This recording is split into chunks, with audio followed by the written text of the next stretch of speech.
Congress worker which has now sent shockwaves across the country. 22-year-old Haryana Congress worker Himani Narwal was murdered and her body was found inside a suitcase in Haryana's Rohtak city. Now this happened 3 days after she went missing. Her family is levelling serious charges against the Grand Old Party. Himani's mother is alleging that her daughter was being asked to compromise and she in fact had a lot of differences with senior Congress leaders over various issues. In fact, Himani's family says someone from the Congress party could actually be involved in her murder.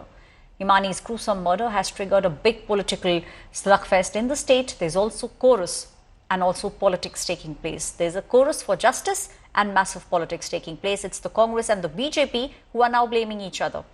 The Congress has slammed the Haryana government for rising crime in the states, while BJP is saying that there is an infighting culture in the Grand Old Party, because of which the worker Himani was being murdered. मैं यही appeal चाहती हूँ सिर्फ कि भाई मेरी बेटी को न्याय मिले। मेरी बेटी ने बहुत कुछ किया है, बहुत कुछ उसने अपनी जिंदगी दांव पे लगाई है। मैं और कुछ नहीं चाहती, मैं तो दोषियों को सजा चाहती हूँ और मेरी बेटी को न्याय मिलना चाहिए। न्याय नहीं मिलेगा तो मैं संस्कार भी नहीं करूंगी।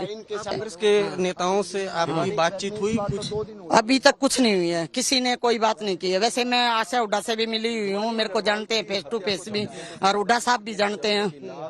आप क्या मांग करती हैं आज तक से? मैं यही मांग करती हूँ कि मेरा को हुड्डा सरकार यही मतलब मेरी बेटी को न्याय मिले, मेरी बेटी के जो मतलब हैं उनको सजाए मौत मिले। मैं तो ये कहती हूँ। क्या आपको लगता है ये कोई इसके पीछे कौन हो सकता है? एक आखिर मेरा सवाल। कोई भी हो सकता है भाई, जो इतना बड़ा सर्कल था उसका, उसमें कोई भी हो सकता है। मैं कुछ नहीं कह सकती। अभी क्या बातचीत चल रही है आपके परिवार की? क्या चाहते हैं आप? हम चाहते हैं कि हम जब तक अंतिम संस्कार नहीं करेंगे, जब तक हमारे बहन के कातिल नहीं पकड़े जाते, अब तक ना ही तो पुलिस को कोई सुराग पड़ा, ना ही कांग्रेस पार्टी का कोई एक आदमी हमारे पास आया, ना भूपेंद्र हुड्डा, भूपेंद्र सिंह हुड्डा की वाइफ, ना और कोई कांग्रेस पार्टी का एक भी सदस्य हमारे पास अब तक नहीं आया है।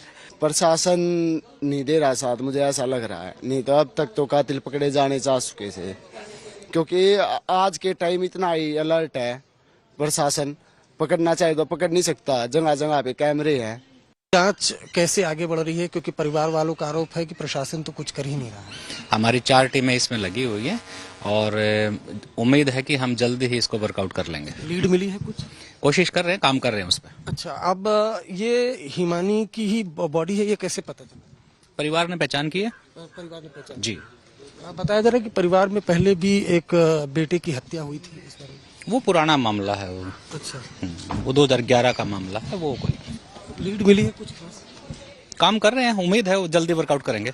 हरियाणा की चौपट कानून व्यवस्था का एक और उदाहरण, ज्वलंत उदाहरण देश के सामने आया है। उड़न खटोले पे सरकार उड़ रही है और धरातल पे कानून व्यवस्था चौपट हो गई है। हमारी मांग है पीड़िता के परिवार को न्याय मिले और सरकार इस पर तुरंत कठोर से कठोर कार्रवाई करे। बड़ी दर्दनाक घटना है। हरियाणा में कानून व्यवस्था बिल्कुल ठप हो चुकी है और जो क्राइम अगेंस्ट वुमेन जो है वो हरियाणा पूरे देश में नंबर 1 है। जो ये घटना है इसकी तुरंत जांच होनी चाहिए। मैं संपर्क में हूँ पुलिस वालों के और एसपी से भी बात हुई मेरी, वो उम्मीद कर रहे हैं कि शाम तक कोई ना कोई सुराग मिल जाएगा। तो मैं तुरंत इनसे कहूँ करके और दोषी को कड़ी से कड़ी सजा दी जाए। जो उसकी मां ने आरोप लगाया है बहुत गंभीर मामला है और कांग्रेस के लोग पहले भी ऐसे करते रहे हैं। आगे बढ़ने के लिए दूसरों को पीछे धकेलना ये कांग्रेस की पुरानी आदत है।